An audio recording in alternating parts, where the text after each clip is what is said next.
All right. Good evening, everyone. My name is Shun Inoue, and I'm with the Japan Foundation New York's Arts and Culture team. Thank you all very much for tuning into our virtual talk tonight titled Images of Nature, Cultural Representations in Japanese Film.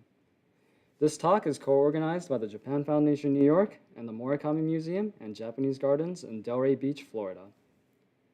This year, the Japan Foundation launched JFF Plus, a new online Japanese film festival in response to the ongoing worldwide coronavirus pandemic, which is preventing international audiences from experiencing Japanese cinema in theaters.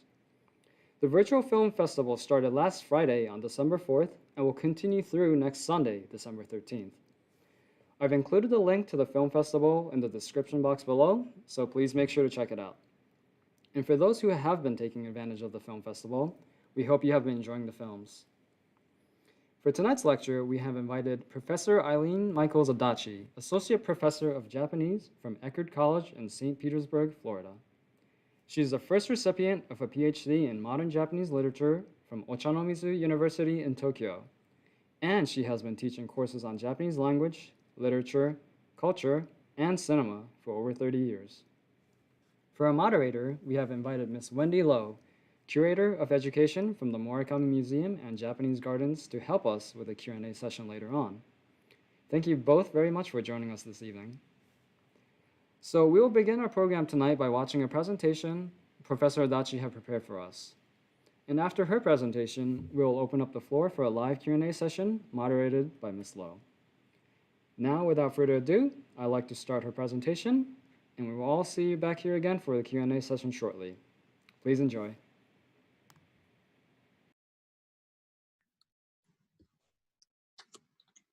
Konnichiwa. My name is Eileen Mikals-Adachi, and I am here with you today from Eckerd College in St. Petersburg, Florida, to talk about images of nature in Japan and in Japanese film. First, I would like to express my sincere gratitude to the Morikami Museum and Japanese Gardens and the Japan Foundation for inviting me here today to give this talk, and for generously sponsoring this year's Japanese Virtual Film Festival. The lineup of films is so exciting, and I hope that many of you have been taking full advantage of this wonderful opportunity to view them. I know that I have. Japan is blessed with an abundance of nature, making it the beautiful country that it is, and inspiring the love of nature that Japan is so well known for. The images of nature in Japan are plentiful, which made it quite difficult for me to choose which images would be best for this talk. The image I chose on the screen that you're looking at right now to introduce myself is a manifestation of the dilemma that I found myself in. After rubbing my head over and over again, or more specifically, I was racking my brain over and over again. But I decided to first go to the roots of Japanese culture that are sprouted or that have sprouted from these natural surroundings.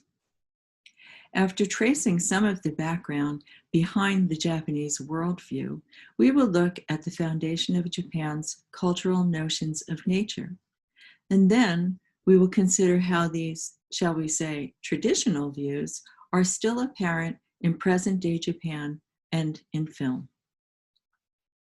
Since my focus today is on images, I would like to say a brief word about visual literacy.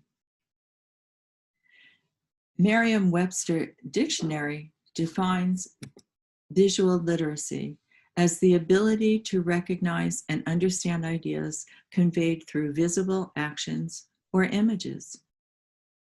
In regards to film, this is the ability to interpret and appreciate what is presented through the images on the screen.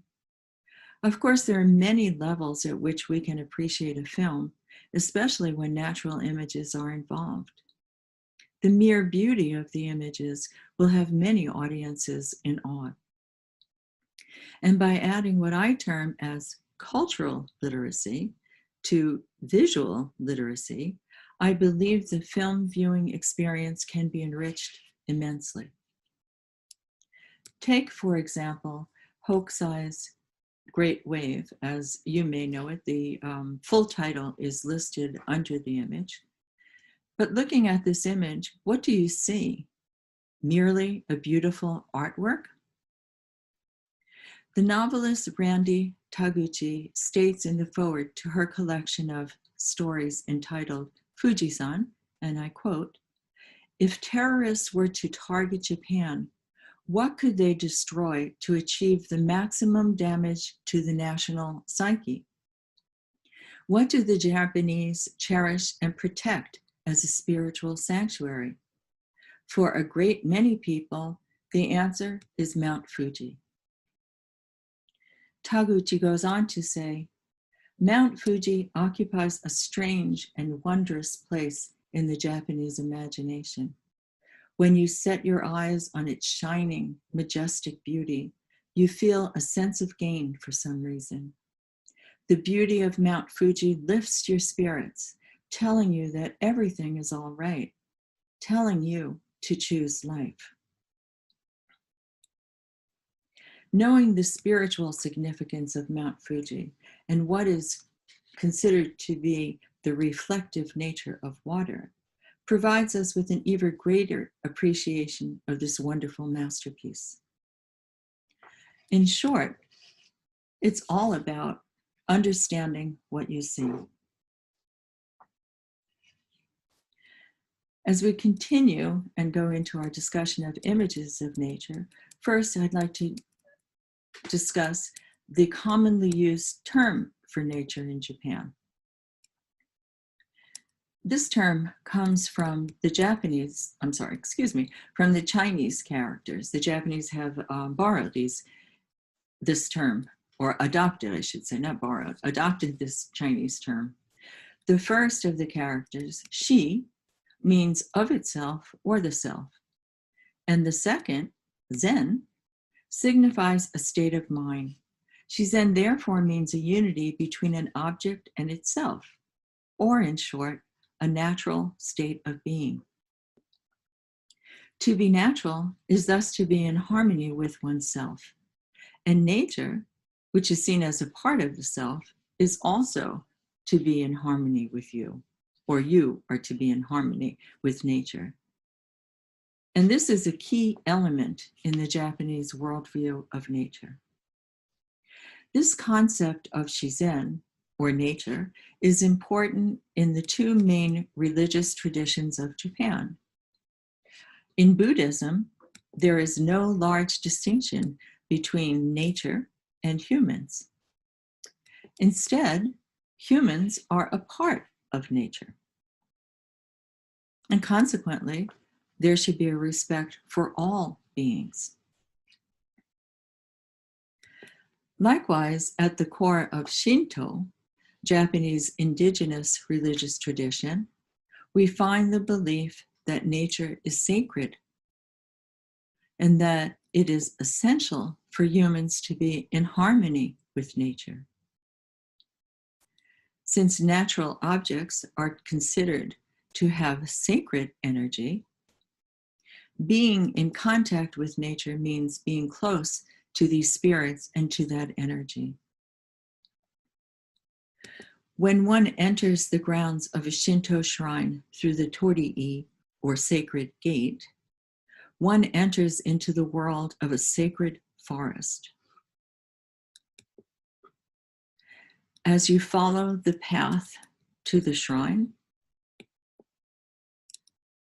all of the natural elements will have that sacred energy. You have the trees and the rocks.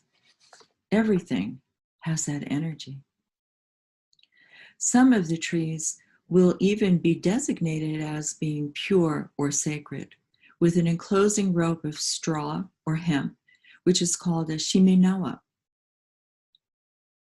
Some of the trees might also have a white zigzag type of paper called shide. This comes from the image of lightning, which brings power to this object. There are actually some trees in Japan that have been hit by lightning and are designated as being extra special because of that. On the path, you'll also find that some rocks, large rocks or boulders with unusual shapes, have been designated as sacred spots. There also might be a large rock with a lot of smaller ones stacked on top of it. You can see here that this rock has been designated as a sacred one. The smaller rocks are stacked on top for two reasons. One is to invite a spirit to enter the rock. In this case, it's already designated as a sacred spot, so the deity or the spirit is already in there. So another reason, or perhaps seeing this, a reason people would stack rocks on the top, is to help spirits of the dead to the other world. You're asking this rock with the power to please help. Once you get closer to the shrine and enter the carefully manicured garden or grounds, you will probably see a number of different things. One might be a sacred tree. In this case, you can see the characters are written on the tree. These characters, Goshinboku, mean honorably divine tree, or honorably godlike tree, kami, meaning a spirit or a god. You might also see two trees connected like this with the shimenawa to designate that they are sacred. In this case, it's called the husband and wife tree. So couples will come here to pay their respects and ask to be blessed with a happy marriage and a happy relationship. Similarly, some shrines have a parent and child tree. In this case, it is two cedar trees. And in the same way, people will pray to the spirits to watch over them and keep parent and child in a good relationship. Sometimes you will see an unusually shaped rock with a designated as a sacred object. In this case, the rock is called the frog rock. So imagine that that is what this rock looks like. You can see that it's designated by the shimenawa and the shide as being a sacred spot. You can also see on the top of what seems to be the head, a coin. The word for frog is kayadu. Using a different character, the same sounding word, kayadu, can mean to come back. So some people put money on these frogs to ask that money comes back to them, or good fortune comes back to them. At some of the shrines, they sell a tiny little frog you can put in your wallet to ask that money comes into or comes back to the wallet. In my case, I wonder where the money is coming from, because I don't believe that I had that much that needs to come back. Some people have a more poetic belief in a rock like this. They believe that by paying their respects, someday they'll be able to come back to the same spot. There are a variety of shapes. Sometimes there are turtles. There's so many different shapes to these rocks, all of which can bring you good fortune. Animals are also highly respected in Japan. And at some shrines, especially in Nara, Japan, which you might have heard of, deer, which are believed to be the messengers of the gods, walk around freely. You might also spot a bird, which can also be considered to be a messenger of the gods. Unfortunately, there are also beliefs that birds, especially the large ravens, are the messengers of death. And so you'll see quite a few of them in the cemeteries or that vicinity. On the grounds of shrines and temples, oftentimes there is a pond where you can see the koi fish, but you can also see turtles. Turtles symbolize long life. And when you see them on a pond like this, you can reflect on your life in the mirrored images on the water. You can also request or pray for a long life, like the turtle. On some occasions, if one is lucky enough to be there at the right time, a shrine or town will hold a festival in honor of a specific animal. In the remote area of Tsugawa City in Niigata, an annual festival celebrates the Japanese fox or kitsune. Kitsune are believed to possess magical abilities. More specifically, in this town, the annual festival is celebrating the wedding of foxes that is famous in Japanese old tales. The name is Kitsune Yome Iri, which literally means the bride, the fox goes to be a bride, or the fox takes a wife. The Japanese believe, especially in areas like this, when they see different lights that they can't explain, atmospheric lights, they look like the lanterns used in weddings. In this festival, the bride goes around the town until she finally has a meeting, mystical meeting, with her husband-to-be. They meet on a bridge connecting the town to a mountain where he lives. She travels from the town and he comes down from the mountain, and they meet on this bridge at night. And then the wedding is celebrated. Everyone in the town, and people who come from other places, everyone becomes a fox. Humans are not supposed to view this secret event. So you need to become a fox to see it. People are decorated as foxes with facial paint, regardless of age. You have babies. A lot of young people also become a fox. Also, occupation doesn't make a difference. People of many different occupations come and join in with the festivities by becoming a fox. Only a fox can participate in the parade and attend the wedding, or so they say. Nationality does not deter people either. Occupations. The police come, all decorate, everyone gets into the mood. And like I said, nationality is not a problem either.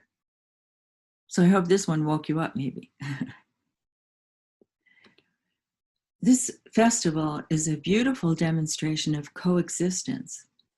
And actually, it's very interesting that it's the humans who have to put an effort into harmonizing with their fox counterparts.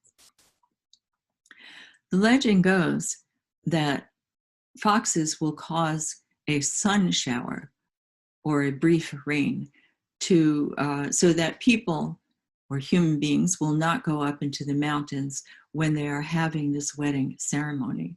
It was very interesting on the day that I was there. It was sunny, then it rained, and then it was sunny again. And so I asked some of the local people about this, and they just looked at me and said, oh, of course, every year it rains when we have the festival and the wedding of the foxes. In his book, The Japanese Identity, scholar and poet Kurita Isamu states, I quote, "The Japanese tend not to look at nature from a human point of view. Instead, they look at humans from the point of view of nature and try to abandon their individual selves and integrate themselves into nature. This is clearly demonstrated by shrines that are built around a large, or actually a huge, boulder. It's believed that a spirit has descended or a deity has descended and is residing in the boulder. It's just fascinating to see this, and that to see that these shrines are built, like I said, around the boulder. Many of these shrines are high up in the mountains. This one, Kamikuda, is one of my favorites. The stairs going up to it, not the ones right there, but on the actual path, are basically vertical. So it's very difficult to climb them and to get to this spot. Unfortunately, I don't have any pictures of those stairs. It took all of my energy to go up the stairs, and also I needed to control my fear, so I didn't take any photos. I'm sorry about that. I'm not good at heights, believe it or not. Many of the shrines and temples are built high in the mountains. And like I said, I can attest to that by walking up so many of these stairs. Oh, sorry. Go back.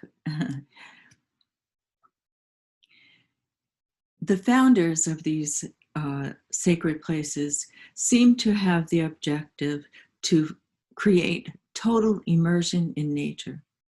The shrines are often built as close to the sky as possible. And even today, when one reaches the top, a spiritual connection to nature almost seems inevitable. Japan is a mountainous country, as I'm sure you all know. And the mountains also exhibit the importance of the agricultural nature of the culture. These are paddy fields built on the side of the mountain. In his book, Japan and Culture of the Four Seasons, Nature, Literature, and the Arts, literary scholar, Haruo Shirane points out that a widely used textbook in literature and language classes in high school teaches, and I quote him, "Japan is an agricultural country. The Japanese people are an agricultural people. Since agriculture is controlled by the seasons and the climate, Japan is characterized by the leisurely change of the seasons. This characteristic is so important that to the Japanese people that it is even taught in school. And this sensitivity to the seasons is ingrained in the minds of the young people." This brings me to our discussion of the importance of the seasons in Japanese culture. And I would like to quote Japan's first Nobel laureate in literature, Kawabata Yasunari. In his acceptance speech for the Nobel Prize, he says, and I quote, "When we see the beauty of the snow, when we see the beauty of the full moon, when we see the beauty of the cherries in bloom, when, in short, we brush against and are awakened by the beauty of the four seasons, it is then that we think most of those close to us and want them to share the pleasure. The snow, the moon, the blossoms, words expressive of the seasons as they move one into another. They include in the Japanese tradition also the beauty of the mountains and the rivers and the grasses and the trees, all of the manifestations of nature, of human feelings as well." End of quote. This sensitivity to the seasons and nature has been expressed throughout Japan's long literary tradition of over 1,000 years and appears most explicitly in the Kokin Wakashu, or collection of Japanese poems of ancient and modern Japan. or modern times, I'm sorry. The Kokinshu, as it is more commonly known, is an imperial anthology of the waka, or 31-syllable Japanese poem. It was completed in the early 10th century, and the images for the poems are, for the most part, taken from nature in the 4 seasons. It consists of 20 parts. They're divided into seasonal and love poems, and 6 of the 20 parts focus on the seasons. According to the preface, nature acted as a stimulus for poetry and as an expression of human emotion. The harmony between nature and humans is manifested in the poetry, which, in a sense, sets the precedent for expression of this close relationship. And this close relationship is still prevalent in Japan. The images most frequently associated with the seasons are, to begin with, spring as the cherry blossoms. Like the beauty of this flower, spring is the season of hope and new beginnings. With each season, I would like to share a poem from the Kokinshu. From the section on spring, looking out across the willows and the cherries, all intermingled in the capital, this spring they are a fine brocade. In summer, the traditional image is that of the cuckoo bird, which sings to announce the season that represents the heat of burning passions. As these birds are not easily seen in modern locations, anyway, in the locations that I was in, I've not had the privilege of seeing a cuckoo bird. So I decided to include the image of Hokusai's The Cuckoo and Azaleas. The poem I'd like to share with you from the Kokinshu is as follows. At my home on the pond, wisteria waves are breaking. Mountain cuckoo, when might you come and sing? Another image for summer would be the cicadas. Their humming sound also echoes the season of summer. Of course, there are a variety of flowers blooming, like the wisteria that was mentioned in the poem I just read. But we also should not forget the dragonfly, for example. Years ago, many years ago, some people referred to Japan as the land of the dragonflies. We should also remember the fireflies. Unfortunately, I do not have a picture of them with my limited photography skills. All the photos that I took when viewing the fireflies in Japan are completely black with a couple of dots of light. And so I didn't want to torture you with those images. In autumn, the moon is the most common image. And this seems only natural because it is an agricultural country and the moon is related to a harvest. Today, many people do what is an exercise called, or an activity called moon viewing in October when the moon is full. It's an important festivity. People do it at their home on the balcony or in their yard and admire the moon. It is said that the Japanese can see a rabbit making rice cakes, mochi, in the moon. But I'll leave that to your imagination, and I wonder what you all see. Another strong image for autumn is the changing colors of the leaves.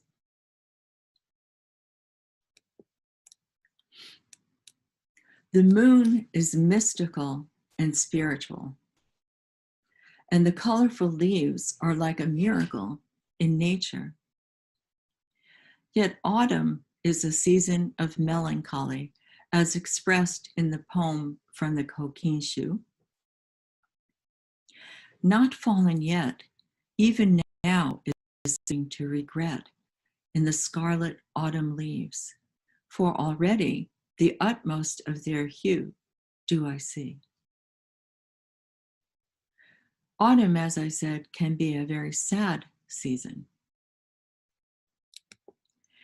As autumn comes to a close, the leaves turn brown and sadly fall, leaving the once luscious trees bare. This will bring a tear to the eyes of many as they reflect on the impermanence of life, like the leaves falling from the tree. Winter is, of course, represented by the cold snow. And while beautiful in appearance, this season echoes the end of things as it freezes the environment. Let me share yet one more poem from the Kokinshu. This one is about winter. In a mountain home, winter is when loneliness overwhelms me. The bustle of folk and the grasses too have withered away, I feel.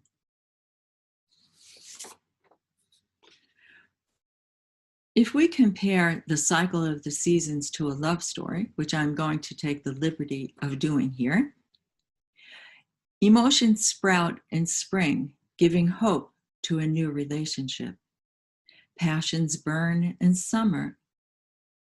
Autumn brings sad challenges to the once beauty of the relationship. And winter freezes the feelings that burned up in summer and puts an end to what was once full of hope. So this describes a love relationship. It doesn't necessarily happen over the span of 1 year. It could be over a few years, but the seasons represent the different emotions, I think, that humans might feel during those seasons if they are in a relationship. I hope that all of you have a longer relationship with someone. Although winter seems to be the end of things, in late winter and early spring, the plum blossom blooms again. Hope is once again in the air, and the cycle of the seasons begins again.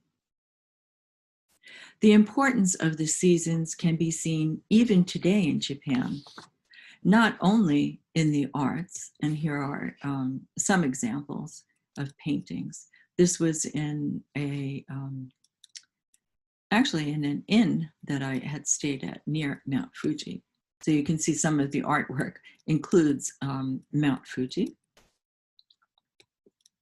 This is a no theater, which always has the image of the pine tree in the back. But the importance of this season, as I said, is not only seen in the arts, it's also seen in daily life. As Shirane points out, and I quote, "Today it is considered proper etiquette in Japan to begin all personal letters with an observation about the present phase of the season. This custom, which is taught in school and begins very early in Japan, creates an elegant greeting. Some even add an image to their note. This is a postcard that I received from a relative expressing the joy of the leaves changing color in autumn. In this way, a personal and modern touch is given to an ancient tradition. In spring in Japan, Hanami, or flower viewing, is a very popular annual event. Parks and areas around some of the shrine are packed with people out to see the cherry blossoms, whether they want to see just a bud or a flower in full bloom or the petals on the ground. Really depends on the person. I had the opportunity to live near a park, Kogane Park, that's well known for the cherry blossoms. And I have to say, when it became late March or early April, my phone was ringing constantly with people wanting to know at what percentage had the cherry blossoms bloomed, which was nice for me because I saw many cherry blossoms at many stages. I would ride my bicycle to the park. In autumn, many people will drive for hours to go to the mountains to see the beautiful autumn leaves. In winter, some people will go to a mountain resort with a hot spring, and they will sit in the hot spring tub outside, a lot of times it's outside, while they are viewing the beauty of the falling snow. Sensitivity to the seasons and love of nature can be seen in so many ways in Japan. To give you a couple of examples, we have the seasonal clothing from spring and in the summer to autumn and then the winter.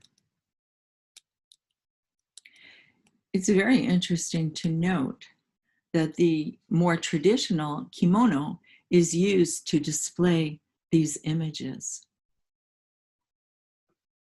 In this way, two traditions seem to be combined and maintained: the seasonal images and the traditional wear. Most Japanese don't wear kimonos on an everyday basis, so it is the seasons and the events that are related to the seasons where they have that and enjoy that opportunity. There are also various seasonal foods. There are really too many to even show you here, but I will just give you a couple of examples. And I must say, I think they're all of sweets, and so you know that I have a sweet tooth. Except this one is not really sweet, but it was at an inn near the ocean. So you can see very clearly the natural images in the rice crackers. This is a fan, well, actually it's edible, of the flower of the morning glory. There are even modern versions of seasonal food. This is from a bakery, and one of their specialties in the summer. Eating and dressing seasonally clearly deepens one's awareness of the cycles of nature. Manholes even have a colorful touch of nature. Not all of them, but quite a few, I will say.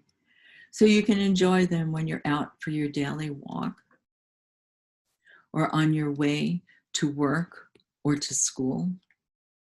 They're just reminders of how beautiful nature is. There are some that feel that the Japanese love of nature is actually a love of how nature should be. This constructed nature is seen in some of the trees. This one, as you can see, is a sacred tree, so I think the purpose is double-fold: to maintain it because it is sacred, and also to have it grow in the way that one would want it to grow.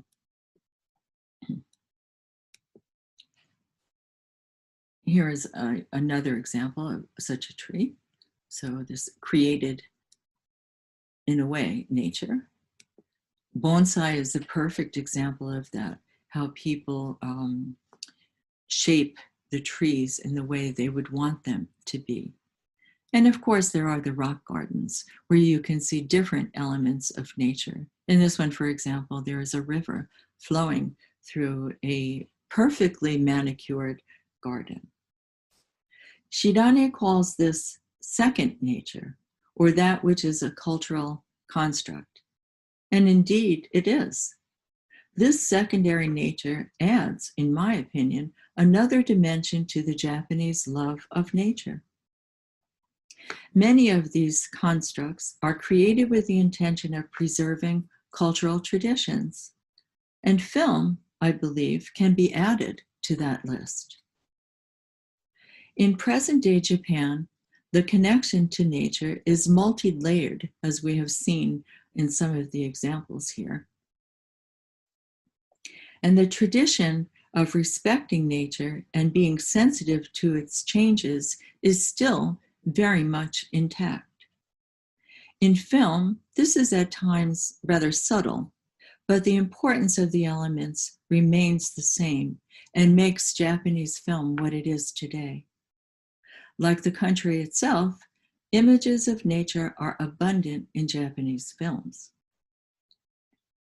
Writer and film historian Donald Ritchie explains in his book, A Tractate on Japanese Aesthetics, and I will quote him, "The Japanese traditionally maintain that we have been given a standard to use. It is there, handy, daily, things as they are, or nature itself. This makes good sense, the only sense. Nature should be our model. We are to regard it, to learn from it." End of quote. Looking at some of the early so-called big-name directors, we can see that, for example, Ozu Yasujiro gave seasonal titles to a number of his films. Late autumn, late spring, early summer are some of them, to name just a few. Nature, however, is not the focus of these films. Each season is used to suggest the mood of the film, and various nuances are added to enhance the storyline. Ichikawa Kon's The Makioka Sisters begins in spring and ends in winter, allowing the characters to experience the full cycle of the seasons and all that is implied by the images on the screen. In a sense, this film and many others also follow the pattern of the Japanese aesthetic values that the literary scholar Donald Keene so accurately describes in his book, Pleasures of Japanese Literature. He explains that the most important aesthetic values are suggestion, simplicity, asymmetry, and impermanence.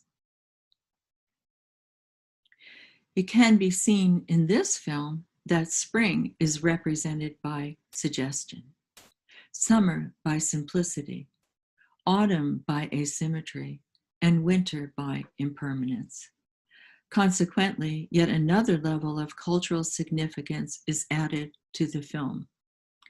And I would also like to mention, one of perhaps subtle images, for example, are the kimonos that the women are wearing in spring. You can see the images displayed on their kimonos are so significant in this season of hope.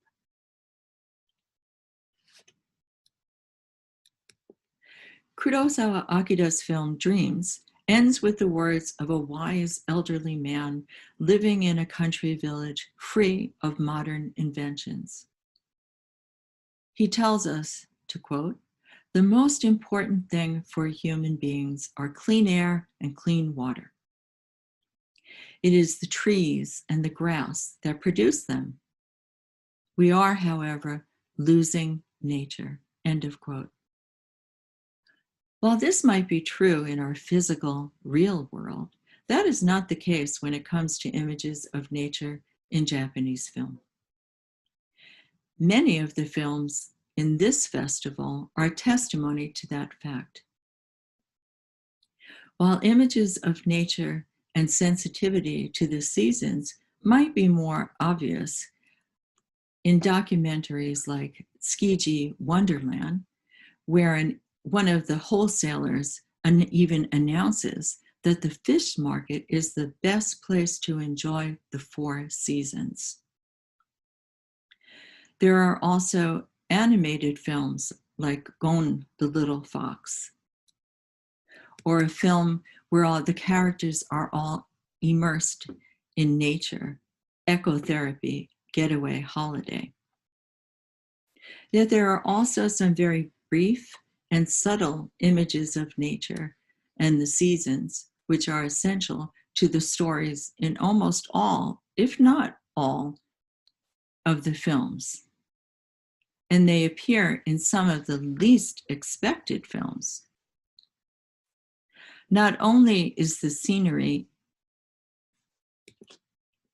in Railways absolutely gorgeous, the location of the film is very telling. The story is set in Izumo, where one of Japan's oldest and largest Shinto shrines is located. In a sense, the main character goes on a spiritual journey through the land and the beauties of nature in Izumo. The progression of the seasons parallel changes in his life. The story of Yonosuke shows us that the seasons basically tell the story of this young man's life. Without giving too much away, I don't want to include any spoilers here, let me just say that the film begins in spring with the cherry blossoms blooming on the day of his entrance ceremony to the university, making this scene fragrant with hope and very relatable to the Japanese audience because the academic year begins in April, and that is when the cherry blossoms are blooming. So a lot of people in the audience might have had the same experience if the weather was nice. In the summer, Yonosuke learns about passion and love, and the story continues through the seasons. The structure of this film is reminiscent of Ichikawa Kon's film, The Makioka Sisters, that we just spoke about a little bit earlier. It similarly shows how a film can progress through all of the seasons, with the character's life going through a similar cycle of change. To a culturally literate viewer, which all of you are or are on the path to becoming, One Night is the perfect example of images of nature that are suggestive. The film begins in the pouring rain, and the sadness and tears that will ensue are unmistakable. Clearly, this will not be a happy story as such.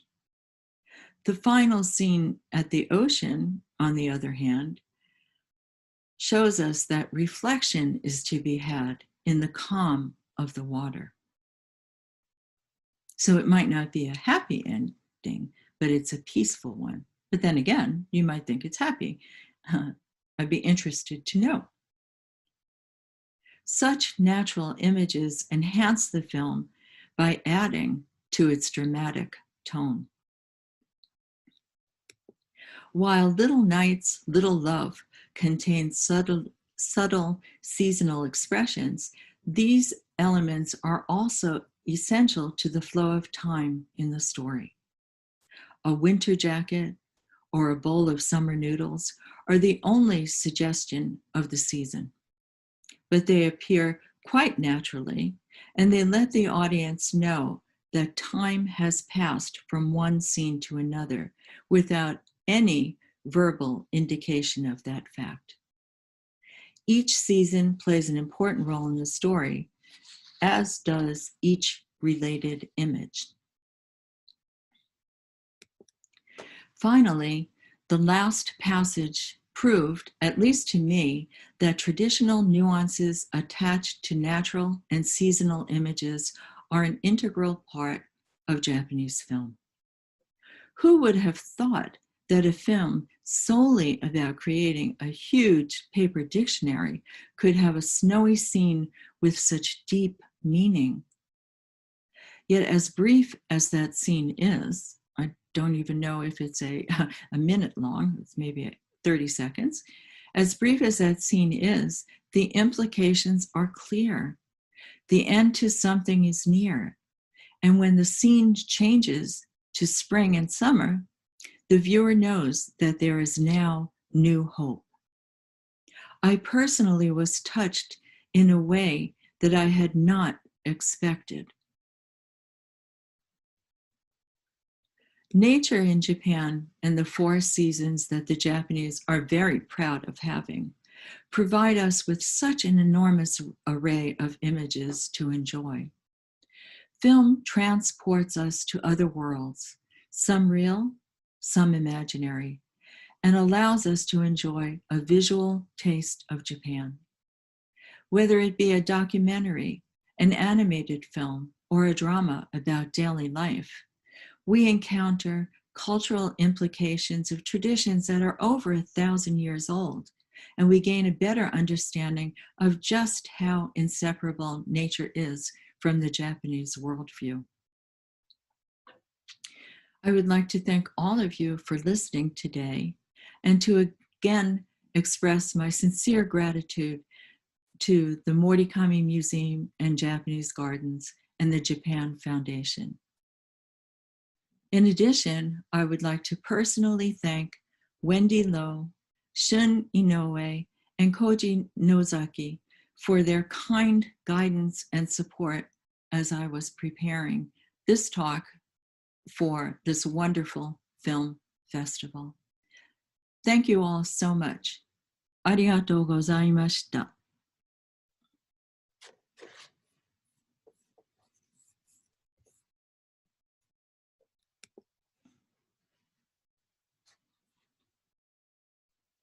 Sorry, I will move this so you can see.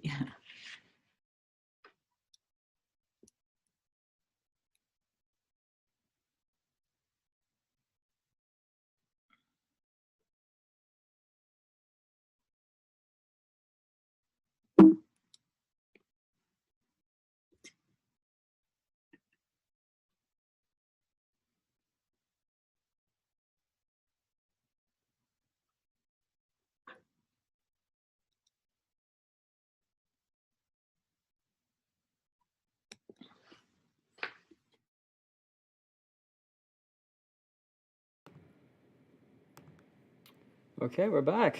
I'd like to give a big thank you to Professor Adachi for her wonderful presentation and sharing her wisdom with us. Now I'd like to open this up for questions received from the audience. For this segment, I'd like to welcome Ms. Wendy Lowe, who will be moderating the Q&A session. So Wendy, please take it away. I will see you all again at the very end. Thank you, Shun.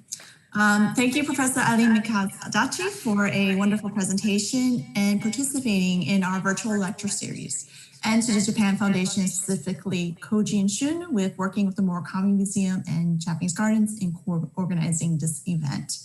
I am delighted to moderate the Q&A session with our audience. We may not get to all of the audience questions, but we will try our best to include as many as we can. One of the first questions we got from the audience was the idea of nature therapy called Shinrin-yoku, which is called forest bathing. Maybe you could elaborate a little bit more about that Japanese idea. Okay. The idea, I'm not sure. In the 1980s, the Ministry of Agriculture used this term, and then it was popular, I think, in the 90s. Right now, I'm not sure how popular it is other than for therapy, but the idea is to go into a forest, but not like hiking, to go in and sit down and absorb everything that's around you, the sounds, the smells, and almost like meditating, I would say. And then this is supposed to calm you. And actually a lot of the natural elements in the plants and things like that are supposed to be therapeutic. I've tried this with some of my students. We don't have a real forest in Florida, but I do have them go out and sit for about 30 minutes and try to absorb and then nature, and then tell me what they have found. And they're surprised that they notice a lot of things they had never noticed before, because it's focusing completely on nature. But I hope that answers that a little bit. That's great. I noticed that during the pandemic, many people have been going into the outdoors, exploring and appreciating nature. And many people are kind of moving out of the cities and going into nature now that they could commute. Where in Japan, there was a time when the young people were moving out of the rural and countryside, going into the cities. And I heard there's lately been a trend of people moving back to Japan, to the rural countryside. Have you seen that or read up about that? I've heard a lot about that, where people, especially like you said, Wendy, about with the pandemic and able to work remotely, that a lot of people are going back into the rural areas. Also, a lot of the homes were abandoned in the right, and so now it's very inexpensive to get a nice home out in the countryside. So a lot of people are going out there for a number of reasons, I think. But like you said, to be back and to raise children in those natural areas. True. I noticed in your talk, you talk a lot about the passage in the films. You can kind of tell the passage of time through the seasons represented in the films, the food. What other ways can show the passage of time, be it that they could possibly see in the film or in maybe books or so forth in Japanese culture that they use a lot? Besides mostly seasonal, I would say, but also even in modern clothing. I mean, not even kimono. So it's very clear if everyone has short sleeves that it's summer. So, and it's it's clear in Japan, even by the clothing that they sell like that the changing of the clothing. But I think it's the natural elements, the food. I only touched upon the sweet things. I have a sweet tooth. But you can tell if everyone's sitting around in a Japanese home at the kotatsu, the heated table, then you know right away that it is a colder season like that. Yeah. Or the fan, having a modern fan in the room, right away you know it's summer. So the seasons are so important. Yeah. I enjoyed how when you talked about in your talk about the dragonfly, and that is such a big symbol of a seasonal part of, it's during this end of summer, September time. And another seasonal cue is when I moved to Japan was the cicadas. Hearing the humming sound, being from South Florida, you don't really hear them much, but when you hear them in Japan, you know, it's summer. And when you hear that in the films, you also know, it's summer. So even like insects could be that little cue for that seasonal change, and nature just kind of tells you when it's the new season or it's spring or it's summer. That's a good point, right? The sounds of the seasons, Yeah. You also mentioned about flowers. You talked about the cherry blossoms and the plum, and how that is kind of like a signal of movie transitioning from, I think, winter to spring for the plum. Right. And then the spring, and then the summer, there's so many flowers. I mean, wisteria, if you see the irises, you know right away. So you're right. As soon as you see those flowers, in Japan, the flower is the cherry blossom, but there are many other beautiful flowers, or like we were talking a little bit about with the leaves changing the colors, right? So if you just see the scenery, you'll know a lot of times about the seasons. But a good point about the food and the flowers, the sounds of the season. Right? So since we're on the topic of food, which I love because I love to eat, and one thing I missed a lot about Japan was the delicious food.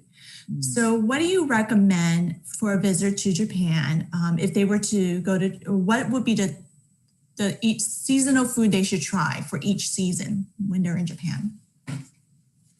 If I was there in spring, I would like to have the bamboo shoots, takenoko. The new ones are delicious. But if you go in the spring, you're going to see a lot of cherry blossom themed treats, pink, right? In the summer, I think I would strongly recommend the noodles, the nagashi somen, especially the ones that they have these, I don't know, not a machine, but like a half of take bamboo where they flow down and you have to catch the noodles as they come down is what I recommend. In autumn, I think chestnuts or the matsutake mushrooms, if you can afford them, or some dish with them in it. And then in the winter, I mean, any of the hot pot type of foods, sukiyaki or those are the things that I think I would recommend. But like you said, Wendy, there's so many delicious things in Japan, and that's the problem. My sister came to visit me one year, and she stayed for a few weeks, and I had her try everything, and then she couldn't button her coat when she went home. That was a problem. But, That's true. And when in Japan, I gained a lot of weight from just eating all the amazing food. And but that's why you're there, right? To experience the culture. And one of the great things that Japan, I think a lot of Japanese food has kind of been introduced to the American culture. So we get to try a lot of these foods that probably weren't around 10, 15 years ago here. Now we could experience here. We have a question. Yeah, go ahead, Eileen. I was going to say, so people are not as afraid, I would say, to try things because they know a lot more now. Yes. Yeah, true. We have a question from the audience asking, is it bad luck if they were to remove money from the frog rocks or for not being a fox at the Fox Festival that you attended? No. So I don't know what would happen. I've never heard of anybody removing the money because I would think that would be really bad luck to take the money. As far as the Fox Festival, there were people that were not into it as much. I mean, it's a tradition, but it's more fun to be a fox at the Fox Festival. So yeah, but I would not recommend taking money from those places. It's bad mojo, bad karma. Yeah, no, you don't want the spirit of a frog after you. Come and see you at night, right? And talking about the rocks, you mentioned how sometimes there's that shimenawa, the sacred rope, and sometimes they will have the sheeted white zigzag piece of paper on it. And are these items that you could only get at a Shinto shrine, or only a Shinto shrine can make them or designate something sacred? Right, the Shinto priest. So you can, I don't know if you can get them, you can see them there. And then a lot of times they have people, I guess you call masters at making this, right, in the countryside. But it is the Shinto priests, I believe, who designate the spots. But sometimes, like the rock we saw that already, this huge rock that already had a shimenawa around it, it might have started by people putting small rocks on top. And at that point is designated. So it could work either way. Oh, interesting. So for the designation, how do they designate it? Is it like a nomination process, or is it something where there's enough people believing this tree or rock is sacred that, it's brought to the shrine to be considered, or is there a criteria? Oh, that's a good question. I'm not sure. I believe it is, I don't want to say miracles, but I mean, people who believe in it, parishioners or patrons to the shrine who believe in that will bring it to the attention of a priest, unless it has been there for hundreds and hundreds of years, and then we don't know who designated it, because there are some of those trees have been there for over 150 years. So who originally decided that it was sacred, we're not sure. If that answers your question, but we believe it. Right. We do. If it says it's a sacred tree, it's a sacred tree. Well, I like you said, in Shinto religion, everything has a spirit, right? The objects, be it animate or inanimate objects, will have that spirit in them. And so they appreciate that.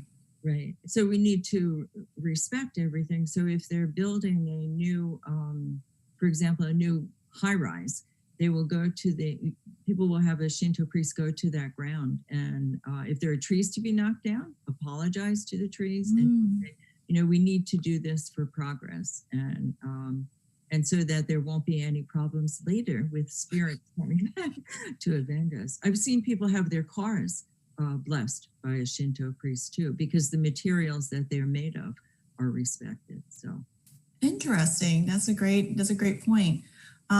So, you know, how you mentioned, you know, in Japanese culture, there's a sense of revering and protecting nature in itself.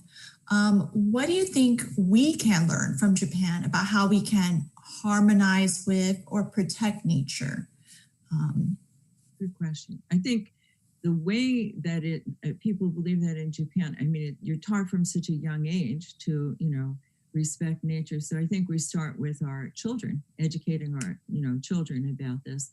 But I think the key is to respect everything around you, and that if we can respect nature in the same, you know, the same way, like if we have to knock down a tree because we're building a house, then we plant another tree. You know, that I think if we can, like I said, children, I think are, and that's true in Japan too. I've been to some centers that are focusing on the environmental issues, and they have corners for children, because, you know, things are changing in Japan too. So as much as there is that love of nature, right?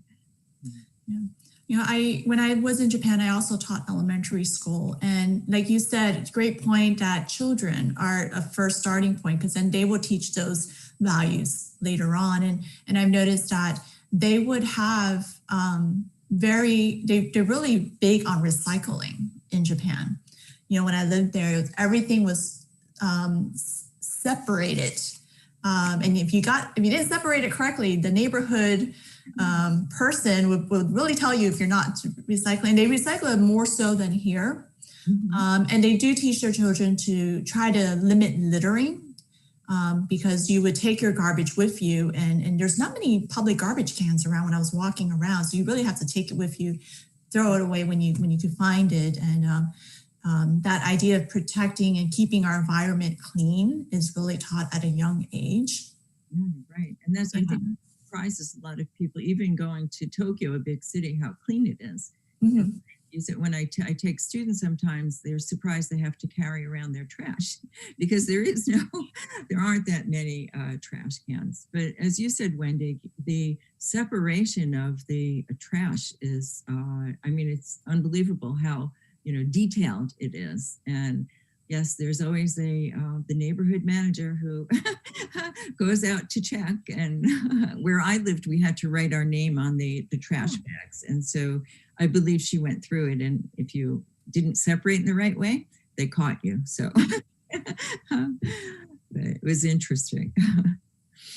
Yeah. I also have seen in high schools where they, even for example, cans of soda, the tab apparently is not recyclable. So they take that off, and they have a separate place for the cans, and then that tab on the top like that, which I thought was interesting. Yeah.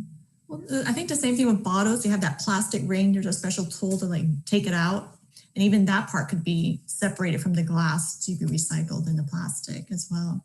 I think we're trying here, but I don't know if we've gotten to that point. You need to try a little harder here, right? I think it really goes into the fact that Japan has very few resources, right? Natural resources, a lot of it's imported. I mean, it's very mountainous. So a lot of their other resources are kind of imported from other countries. So they have to reuse what they can in their country. No, I think you're right. And it goes back, it's very interesting. If you go back to like the Edo period, 1600s, they reused, I mean, everything. They were way ahead of us. A kimono would be taken apart so that it would be made for a child. They used it to the point where they made diapers out of them. And then after that, they used it for fuel. To burn them. And I thought, wow, that they were way ahead of all of us, even the modern day Japanese. So yeah, I guess we should be learning from the past, right? Even yeah. Back to the rocks, you mentioned about the stacked rocks, which I found very interesting, either to invite a deity to come live in the rock. In our Japanese gardens here at the Morikami, one of the things that we were taught was that, if there was a flat rock placed in the garden, it was kind of like to signify a deity to come down and rest on the rock. So it's a place for them to rest on.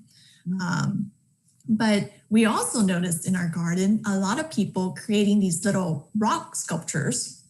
Now, I know that there's been a trend of rock balancing. So a lot of people have been doing that. And in some cultures, creating these, what they were called cairns, those stacked rocks are popular in many other cultures.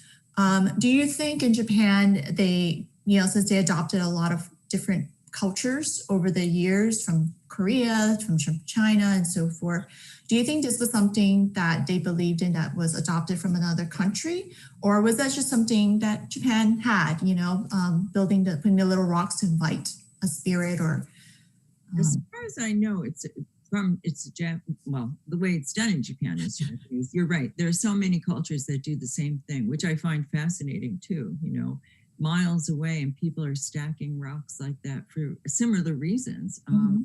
But I believe it's been, I don't know if I want to say a custom for so many years that I think the Japanese would say that it's, inherent in Japanese culture, but that's a good question. So many things came from China and Korea, so we don't really know, I'll be honest with you. Yeah. So there was another type of hobby I was introduced to that I learned about, that in Japan, they do rock collecting called suiseki, which is the art of stone appreciation. And I heard maybe that, appreciating the natural shape and aesthetic of the rock. Do you know a little bit more about suiseki? I don't know that much about it. I know that people do collect, rocks like that and appreciate the shapes. But as far as I've collected rocks, but I'm not a master at that. But you're right, the shapes, and there are shrines actually where you collect certain rocks for good luck. You go through the piles and like that. But I don't know. You'll have to go back to Japan, Wendy, and study more about that. I know. Maybe when this pandemic is over, I could travel again. Go back to Japan and see all the beautiful scenery that I miss. Because one thing I do miss is the seasons, as you talk about in your presentation. I'm also from Florida as well. So you don't have much season except for like the palm tree fronds falling down or something like that. But the seasons is a big attraction in Japan, and is a big tourist attraction in Japan. I believe that's one of their, if you were going to New York, they would promote Broadway and the city lights. But in Japan, it's that natural beauty that is very important. Right. And the Japanese are so proud of it. I'm originally from New York, and we have 4 seasons, but I don't think I appreciated them as much until I lived in Japan. I first went over, in college, and the homestay family said, let's go for a ride to the mountains. Everybody was excited. I had no idea why we were going. My Japanese wasn't that good. And when we got there, it was to look at we drove like 3 hours, and there, to see the leaves. And I thought, wow, I had this in my backyard in New York, but I never really looked at it in the same way. And then in the summer, they said, let's go to see. The word for fireflies is hotaru. My Japanese was so bad, I thought they said hoteru. I thought we were going to. And so we went, I'm all excited. And then we went in this little room. They had these little boxes where just in the middle of Tokyo, boxes of fireflies. And I thought, wow. I never thought of going to a place to see, the fireflies. But that idea of going, especially people in the big city, going out of the city to, kind of refresh themselves and see nature. That was new to me too. Yeah. It made me appreciate more of what I had even here in the States. So there are little seasons in Florida. It's cold right now. It's true. We this is our winter, which is probably spring in other states. So feeling like it's winter, actually for dinner tonight, I made nikujaga, a winter dish for potatoes and meat. I don't know, it felt so cold. I thought I need that. But. That's true. Any stew food is like the perfect time. I'm probably gonna I have some Japanese curry defrosting in my fridge, so I'll probably have some of that later tonight. We're all getting hungry. And like we talked about food, you had such great recommendations for the seasonal food, and that's what I do miss is, like you said, the hiyashi, the cold ramen noodles during the summer, and like the nabe, like a hot pot in the winter. If someone, now that it's cold, what is the top winter food do you think they should look on YouTube and try to make at home? I think what people make is nabe yaki. It's like the hot pot, and just put in, whatever you like, vegetables, and some people put in crab because it's popular in the summer. But I think the food reminds you of winter also because different people have different types of homes, but it used to be a table with the heater underneath, so everybody would sit around together. So it's kind of a nice way for the family to gather too, I think. I think there's that. That is what I would recommend.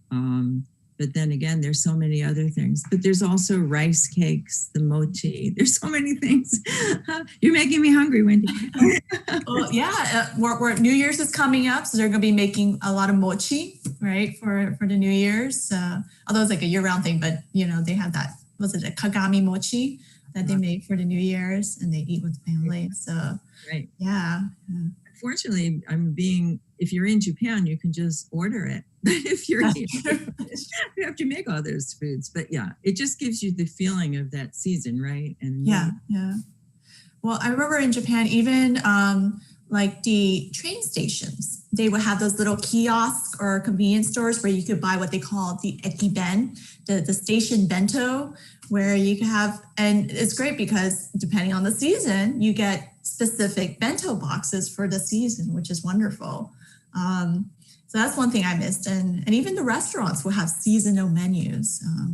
Even the convenience. Yes. So everything is seasonal. Yeah.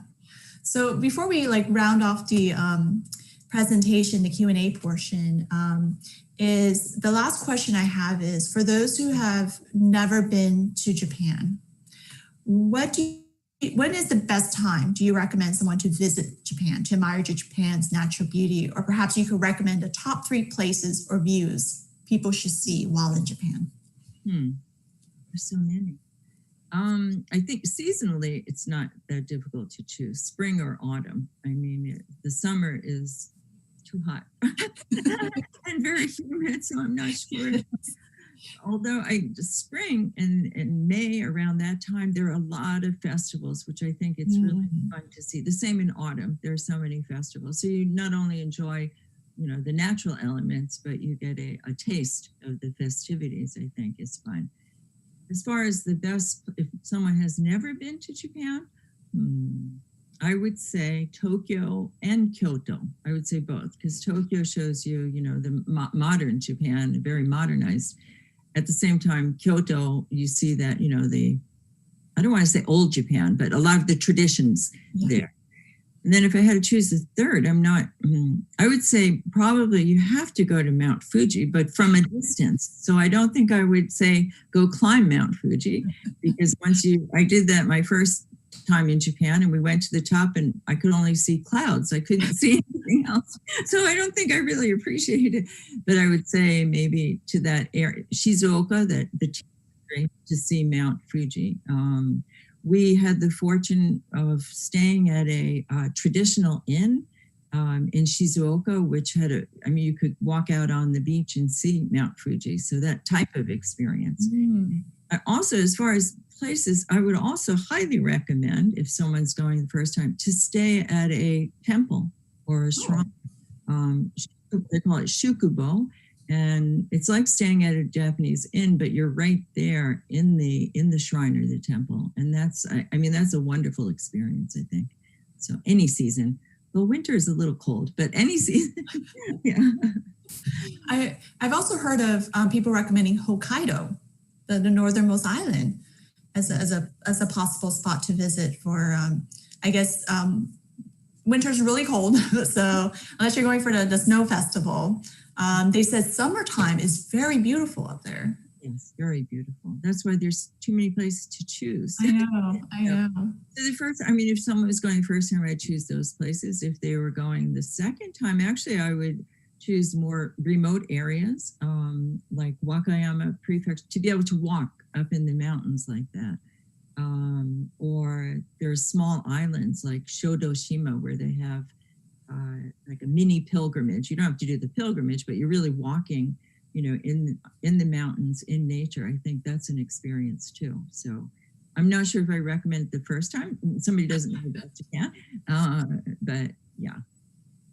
I have a long list. I can't go through. You don't even have time. And you mentioned pilgrimages. I think Shikoku Island is known for the 80 temples and shrines where you could like stop off at. Yeah, and the same thing. So right now, actually, they're trying to petitioning to have that be a World Heritage Site. One in Wakayama, Kumano Kodo is a World Heritage Site, but we're pushing for that in Shikoku too. So, well, I appreciate Eileen for you joining us tonight and sharing a wonderful presentation. It just brought back nostalgic memories, as they say, natsukashi memories of Japan, and with the pictures and bringing up some great points about how nature is appreciated and how it's such an integral part of their culture. So I appreciate you joining us. No, thank you so much, Wendy and Shun. Arigatou gozaimashita. Yeah, it's a pleasure to have you. Thank you so much, both for coming in tonight for this lecture. Yeah, so unfortunately, I think this is all the time we have for tonight. I know we want to keep discussing this, but we got to wrap it up. So again, I'd like to give a big thank you to our wonderful guests, Professor Mikals-Adachi and Miss Wendy Lowe, for making this event possible. Thank you. So our film festival will continue until this Sunday, the 13th. And to go along with some of the animated films, the Morikami Museum and Japanese Gardens were kind enough to share some family-friendly activities that you can try at home with your kids.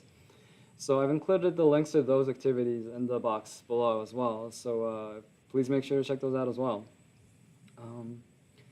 We really hope that you will continue to enjoy the films, and we look forward to seeing you again at the next virtual event.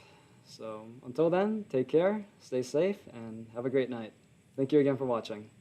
Thank you. Take care.